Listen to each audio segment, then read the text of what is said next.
Alléluia. Amen. Lèvons-nous pour la lecture de la parole de Dieu. Tusimame kwa kusoma neno la Mungu.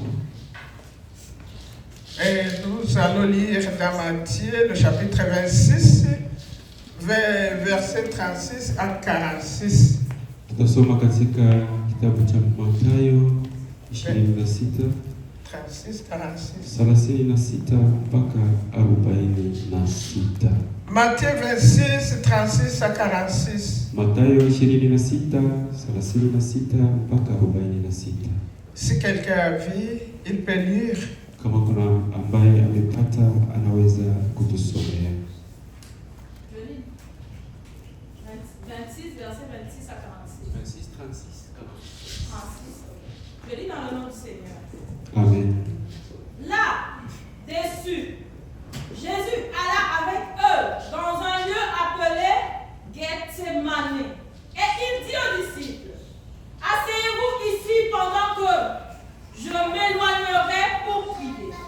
Il prie avec lui Pierre et les deux fils de Zébédée. Et il commença à éprouver de la tristesse et des angoisses.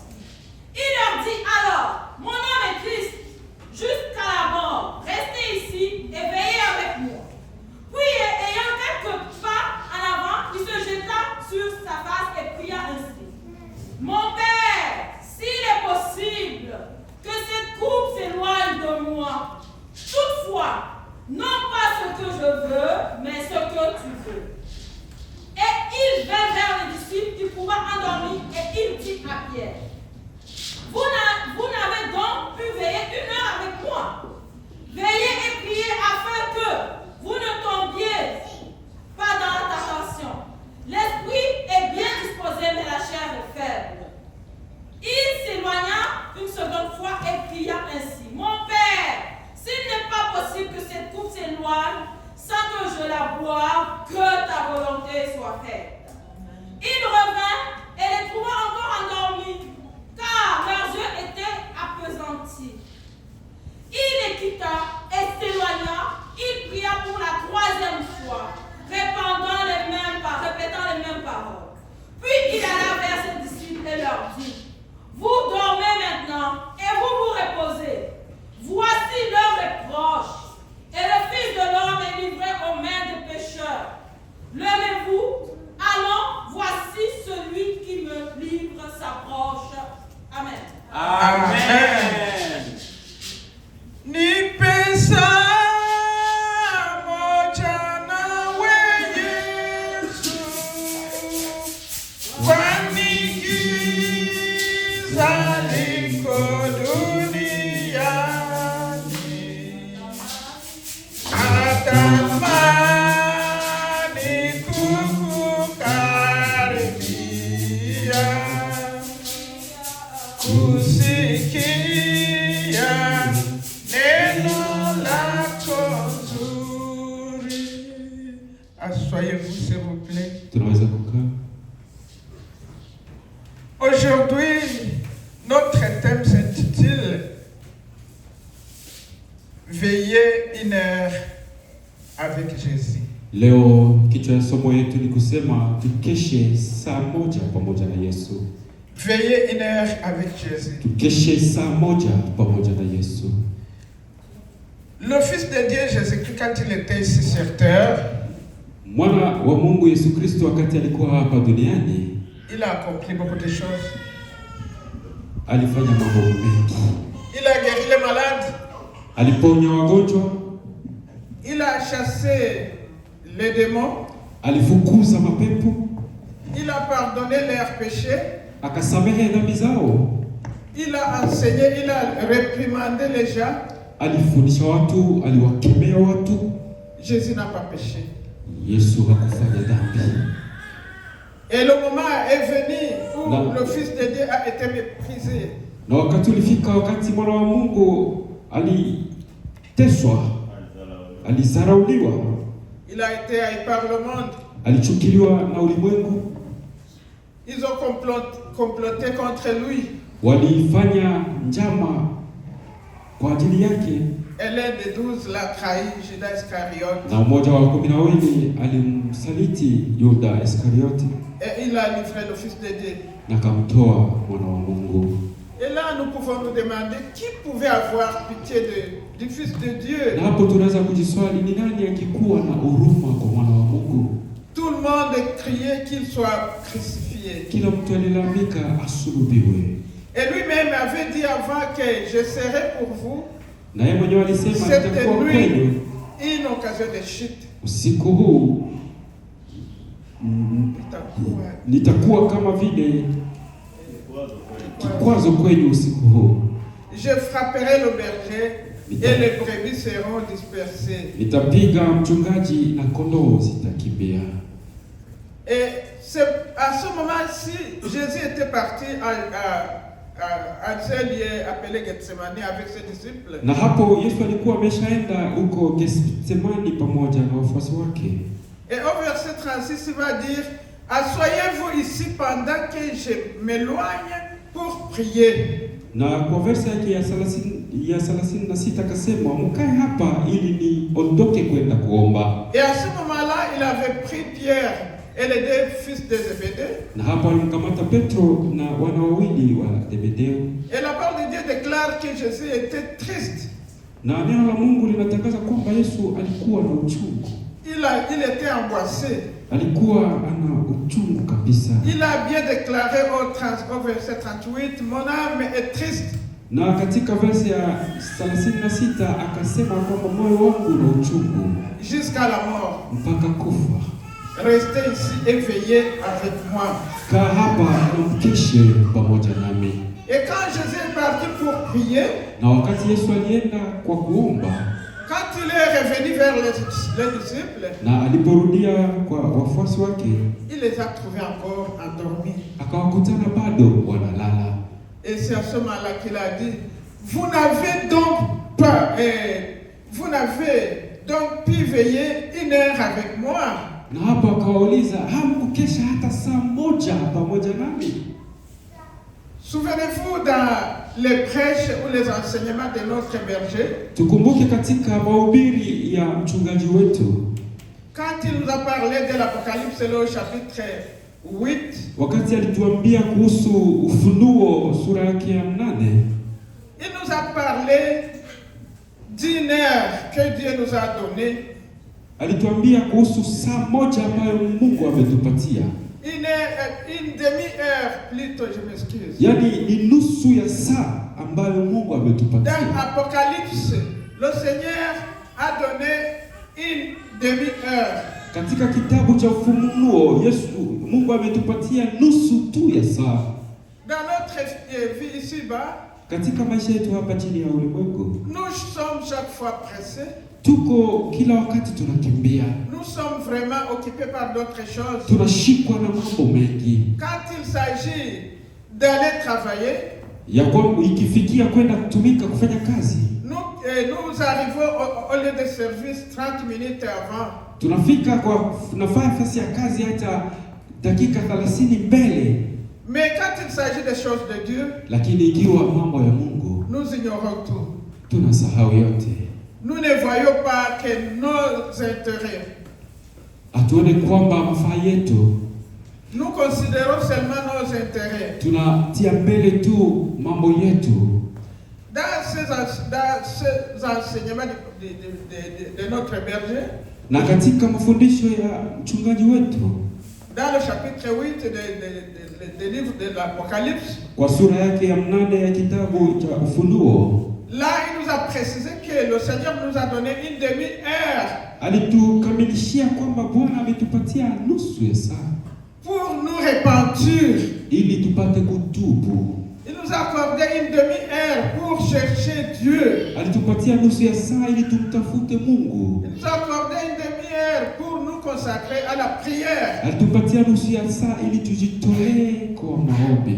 Il nous a donné une demi-heure pour servir Dieu de tout notre cœur. Alitupatia nusu ya saa ili tumtumikie Mungu kwa moyo wetu wote. Il nous a accordé une demi-heure pour pratiquer les bonnes œuvres afin de l'honorer. Alitupatia nusu ya saa ili tufanye mambo mazuri ili tumwinue Mungu. Et nous pouvons nous poser une question, les bonnes œuvres, c'est quoi? Na tunaweza kujiswali maswala, matendo mazuri ni mapi mani? Les bonnes œuvres, c'est aimer Dieu. Matendo mazuri ni kumpenda Mungu. Les bonnes œuvres, c'est aimer notre prochain. Matendo mazuri ni kumpenda ndugu yetu.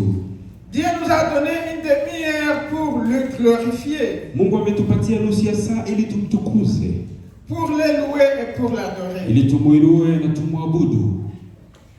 Même dans les situations les plus difficiles, nous devons glorifier le Seigneur. Hata katika hali zetu ngumu tunapaswa kumtukuza Mungu. Et c'est pour cela que Paul et Silas, dans les chaînes, ils n'ont pas cessé d'adorer Dieu. Na ndio maana Paulo na Sila katika kamba hawakuacha kumwabudu Mungu.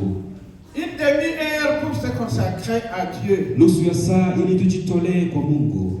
Il veut mon cœur, il veut ton cœur. Anataka moyo wangu, anataka pia moyo wako. Et dans ce contexte que nous venons de lire dans Matthieu, Na katika hiyo hali tunatoka soma katika kitabu cha Mathayo, là où la parole de Dieu nous dit que nous devons veiller une heure. mahali neno la Mungu linatuambia kwamba tunapaswa kesa hata saa moja pamoja na Yesu. Effectivement, nous devons veiller avec Jésus Kwa une kweli heure. tunapaswa kesha pamoja na Yesu hata saa moja. Là, il a parlé avec ses disciples. Na hapo alisema na wafuasi wake, Vous n'avez donc pu veiller une heure avec moi. hamkuweza hata kukesha saa moja pamoja nami. Combien de fois, toi et moi, nous pensons aux souffrances de notre Seigneur Jésus-Christ? Mara ngapi mimi na wewe tunafikiria mateso ya Bwana wetu Yesu Kristo? Combien nous pensons qu'il a souffert sur la croix à cause de nos péchés? Mara ngapi tunafikiria kwamba aliteseka msalabani kwa ajili ya dhambi zetu? Je peux dire sans doute que nous sommes vraiment semblables aux 12 disciples. Naweza sema bila kushita kwamba tuko sawa sawa na wafuasi wa 12. Ils n'ont pas pu veiller avec Jésus une Hawakuweza heure. kukesha hata saa moja pamoja na Yesu. Nous avons beaucoup de choses qui nous préoccupent. Tuna mambo mengi ambayo yanatushika na sana. Nous faisons tout ce que nous faisons pour nous-mêmes. Tunafanya yote kwa ajili yetu sisi wenyewe. C'est rare de trouver un moment d'être devant le Seigneur. Ni vigumu kupata muda wa kuwa pamoja na Bwana. Même si tu fais 30 minutes devant Dieu, Hata kama unaweza kufanya dakika 30 pamoja na Bwana, c'est quelque chose de très magnifique devant le Seigneur. ni kitu cha ajabu mbele za Mungu. Mais je dis encore, c'est difficile pour nous.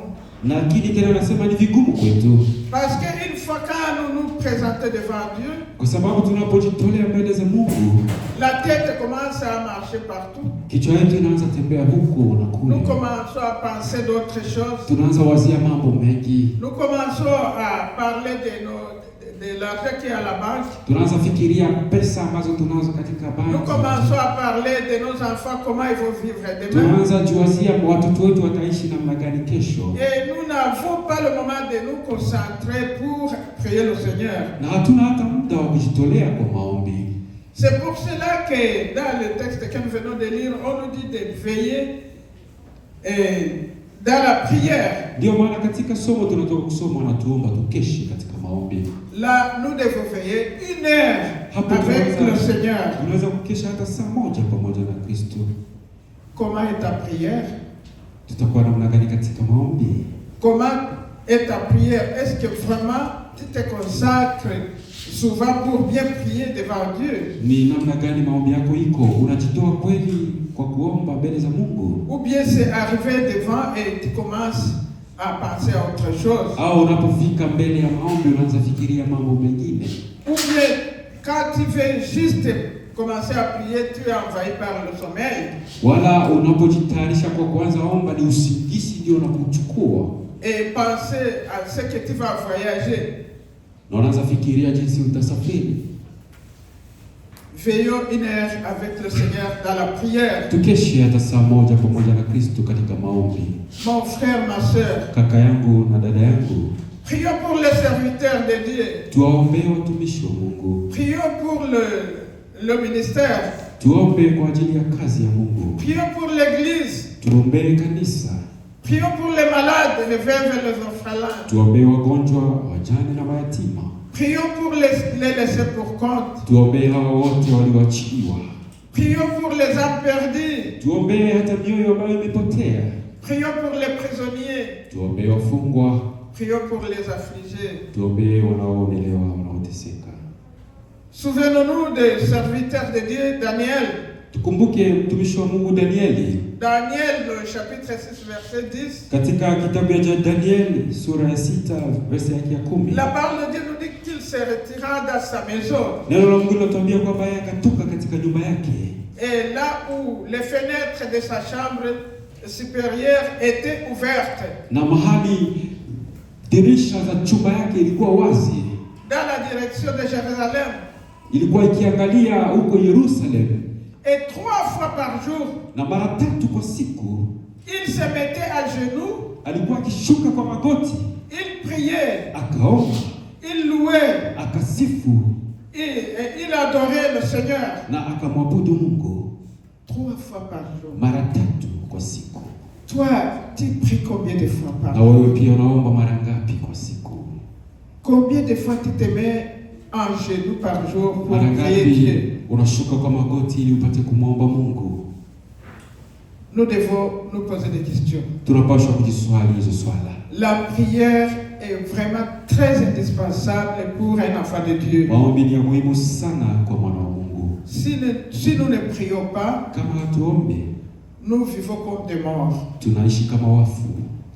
Veillez 1 heure avec Jésus dans la lecture et la méditation de la parole de Dieu. Tukeshe saa moja pamoja na Mungu Yesu katika kusoma na kutafakari neno la Mungu. Nous devons aussi lire la parole de Dieu. Tunapaswa pia kusoma neno la Mungu. Nous ne pouvons pas prier sans lire la parole de Dieu. Hatuwezi kuomba bila kusoma neno la Mungu. En lisant dans Timothée 4 le verset 1 Timothée 4 le verset 12 à 13. Katika Timotheo wa kwanza 4:12 mpaka 13. La parole de Dieu nous parle de l'apôtre Paul qui ne cessait de donner des recommandations au jeune Timothée. Neno la Mungu linatuambia kuhusu Paulo ambao hakuchoka kumwomba huyo kijana Timotheo. Et c'est pour cela qu'il lui disait que personne ne méprise ta jeunesse. Na hapo ndipo alimwambia usiwe atakayedharau ujana wako. Mais sois modèle pour les fidèles. Lakini uwe mfano kwa waamini, mfano mzuri kwa waamini wote. En parole et en conduite. Katika maneno na katika tabia zako. En charité, en foi et en pureté. Kwa katika upendo, kwa imani na katika utakaso. Jusqu'à ce que je revienne. Mpaka nitakaporudi. Applique-toi à la lecture. Ujiweke katika somo la neno la Mungu. À l'exhortation et à l'enseignement. Ujiweke kuweka watu moyo na kuwafunza neno. C'est ce que Paul avait exhorté à son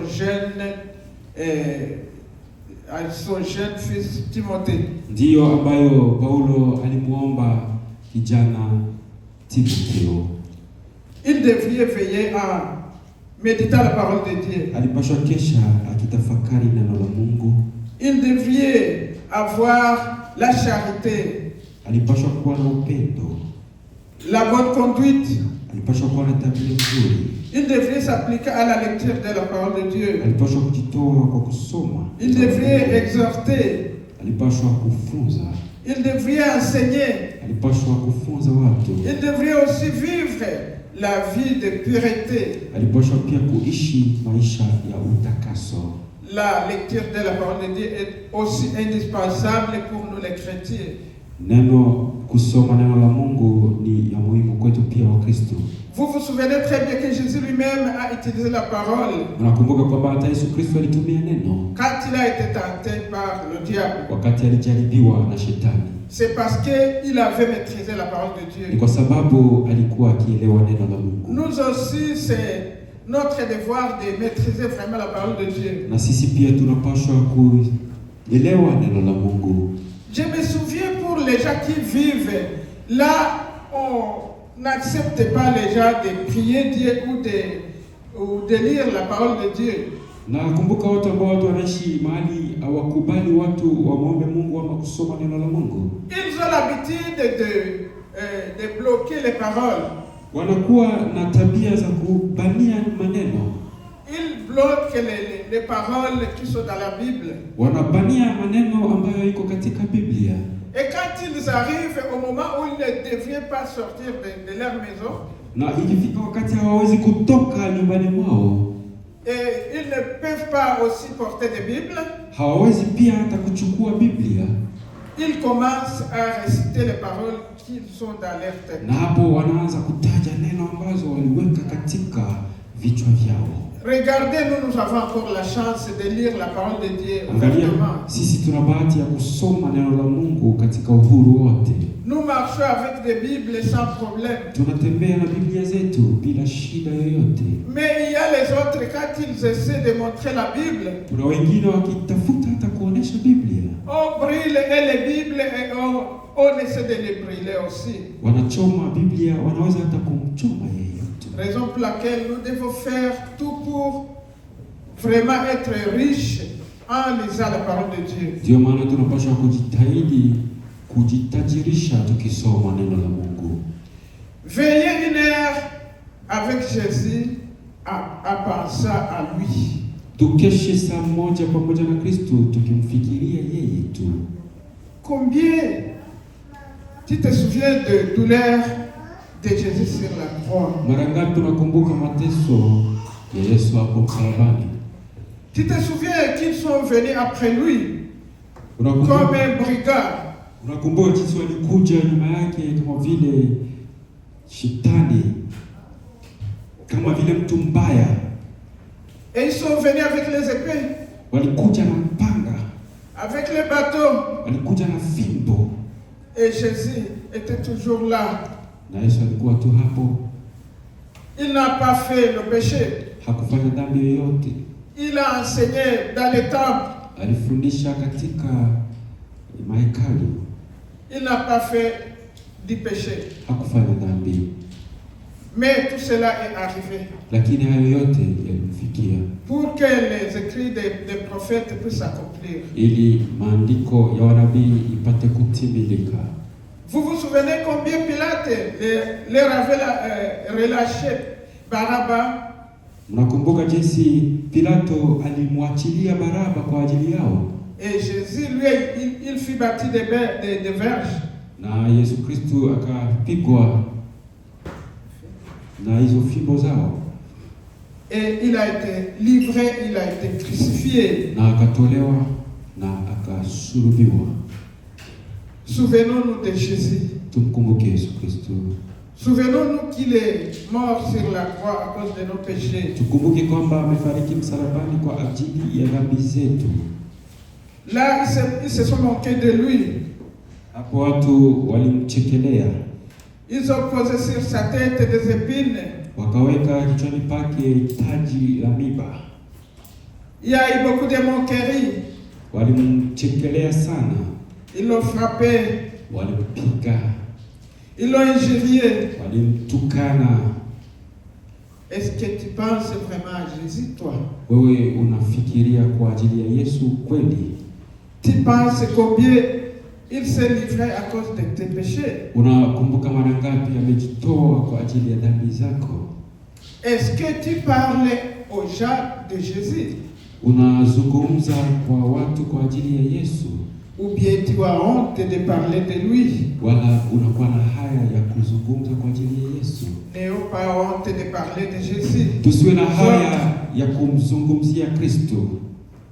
Vous savez, les jeunes fiancés, mnajua wachumba wawili, chacun pense à son fiancé. Kila mmoja huwa anafikiria mwenzake. Il le pense chaque fois. Anamfikiria kila wakati. Il dit, j'aimerais encore le voir. Anasema ningitaka nimuone sahihi. Et c'est pour cela que nous devons aussi penser à Jésus. Ndivyo hivyo tunaweza pia kumfikiria Yesu Kristo. Une seule heure seulement.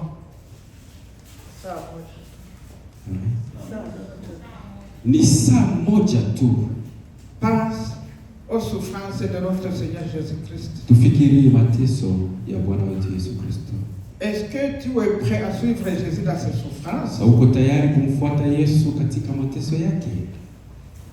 Veillez 1 heure avec Jésus en le servant. Tukeshe saa moja pamoja na Yesu kwa kumtumikia. Certaines personnes, ils viennent à l'église comme seulement pour passer du temps. Wengine wanakuja kanisani kwa kupoteza tu muda. C'est comme du loisir. Ni kama vile tu furaha tu wakuje. Et pour écouter les chants. Wasikilize nyimbo.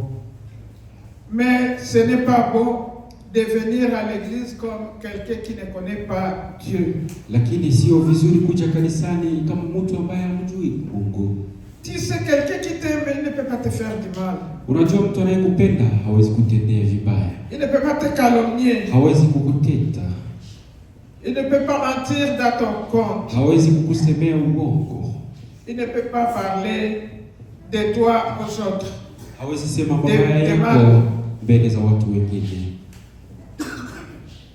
Veillez 1 heure avec Jésus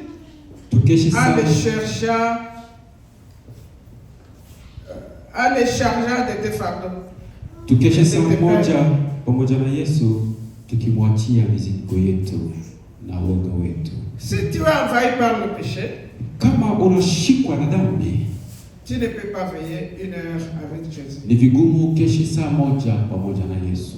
Si ton cœur est rempli de haine, kama moyo wako umejaa chuki, tu ne peux pas veiller 1 heure avec Jésus. Hauwezi kesha saa moja pamoja na Yesu. Si tu es dominé par l'impudicité, kama unatawaliwa na dhambi za usharati, tu ne peux pas veiller 1 heure avec Jésus. Hauwezi kesha saa moja pamoja na Yesu. Si tu es envahi par l'ivrognerie, kama umetawaliwa na ulevi, les disputes,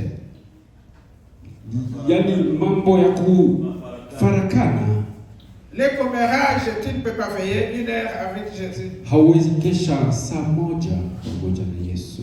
Abandonne les péchés de tout genre. Acha dhambi za aina yote. Et là tu vas veiller 1 heure avec Jésus. Na hapo utaweza kukesha saa moja pamoja na Yesu. Nous devons veiller avec Jésus dans la prière. Tunapaswa kesha pamoja na Yesu katika maombi. Nous devons veiller avec lui dans la lecture de la parole de Dieu. Tunapaswa kesha pamoja naye tukisoma neno la Mungu. Nous devons veiller avec lui à penser à lui. Tunapaswa kesha pamoja naye tukimfikiria yeye. 1 heure seulement. Saa moja tu. Nous devons veiller et nous devons le louer. Tunapaswa kukesha naye tukimsifu. Nous devons l'adorer, nous devons le glorifier. Tunapaswa mwabudu na kumuinua. Et c'est ça qui va montrer que nous aimons le Seigneur. Na hiyo ndio itaonesha kweli kwamba tunampenda Bwana. Que Dieu vous bénisse. Mungu atubariki. Karibu mchungaji. Amen, amen. Alléluia. Amen. Et je n'ai pas grand-chose à ajouter. Sina mambo mengi ya kuongezea. La servante a dit l'essentiel. Mjakazi wa Mungu amesema yanayofaa. Disponibilisons-nous tujiweke tayari pour Dieu. Kwa ajili ya Mungu. Disponibilisons-nous tujiweke tayari pour entretenir ili tupate uhusiano. Une communion avec notre Dieu. Uhusiano mzuri pamoja na Mungu wetu. Un temps avec 1 heure avec le Seigneur. Saa moja pamoja na Bwana. C'est un examen difficile. Ni mtihani mgumu sana. Je ne sais pas combien de personnes ont déjà fait 1 heure avec le Seigneur. Sijui watu ngapi huwa wanafanya saa moja pamoja na Bwana. Que l'Éternel nous aide. Bwana atubariki atusaidie. J'ai oublié une chose importante. Nilisahau kitu moja kia muhimu. Je demande à notre frère Michel de se lever. Namuomba kaka yetu Michel asimame. Nous voulons adresser nos condoléances les plus attristées. Tulitaka kumupatia pole zetu à la famille de Michel. Kwa familia ya Michel. Michel a perdu son grand-père maternel. Alipoteza baba yake mkubwa. Là, il habitait avec eux. Na huyo alikuwa akiishi pamoja nao. Je le connais bien. anamjua, mchungaji anamjua vizuri. Mais Dieu a jugé autrement. Lakini Mungu aliamua hivyo. Le grand-père maternel de Michel nous a quittés. Baba yake mkubwa Il y a des jours, alienda kunapita siku mbili. Alors nous devons prier Kwa hiyo pour que le Seigneur puisse les réconforter tunapaswa kumwomba Mungu ampatie nguvu et soulager la famille. na atie moyo jamaa hiyo. Et ça, c'est ça qui est très important. Hiyo ndio muhimu sana, Parce que le vide qu'il laisse, kwa sababu mahali alipomwacha personne ne pourra le combler. hakuna mwingine anaweza kuyafunika, Mais seul Jésus lakini Yesu pekee peut donner la paix du cœur. anaweza pana amani ya moyo, La paix du cœur, amani ya moyo, la paix de Dieu amani ya Mungu qui surpasse toute connaissance et toute ambayo imagination, inapita fikara zote, doit garder leur pensée, itaenda kuchunga fikara zao, quelles que soient les conditions difficiles. ingawa hali ngumu.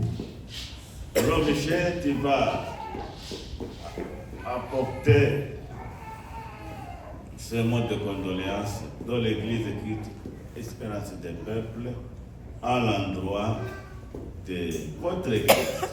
Amen.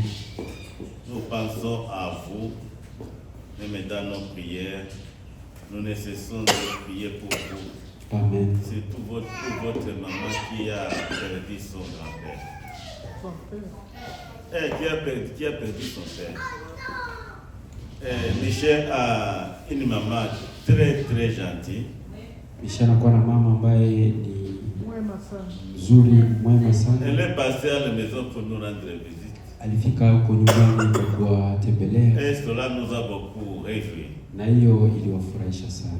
Michel, dis courage Kuwe na moyo, et tu vas dire à maman, na utamwambia mama, nous pensons à elle. tunafikiria juu yake. Nous croyons que Dieu va consoler la famille. Tunajua Mungu atatia moyo jamaa Et à grand-maman aussi. na kwa tate aliyebaki, La grand-maman, na tate pia elle est encore vivante. yeye ni mzima bado. Nous nous connaissons. Amen. Tu vas lui dire que l'église de Faïda nous Utamwambia a kwamba présenté les kanisa la Faida condoléances lilitoa les pole. plus assistées. Dieu avait donné Mungu amepanda et Dieu a repris. na Mungu ametoa. Que son nom soit béni. Jina lake libarikiwe. Amen. Amen.